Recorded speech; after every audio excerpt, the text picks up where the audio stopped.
Helo, fy enw yw Sara, dwi'n byw yng Nghaerdydd ac yn gweithio yn y gwasanaeth sifil.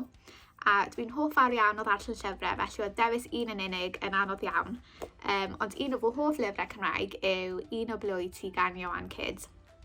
So mae hwn am Lewis Arturo Richards o Patagonia sy'n dod i Gymru am y tro cyntaf. A o'n i jyst yn meddwl oedd e'n ddiddorol iawn i weld Cymru trwy Legau De. I weld Caerdydd trwy Legau De, jyst yr holl bobl ma fe'n cwrdd â'r holl lefydd ma fe'n ymweld â. A jyst i weld os oedd Cymru yn cyd-fynd â'i ddisgwyliadau achos nath e glywed lot gan ei rieni, ond oedd e eisiau darganfod popeth ei hun. Felly dim spoilers, ond nes i joio hwn yn fawr iawn.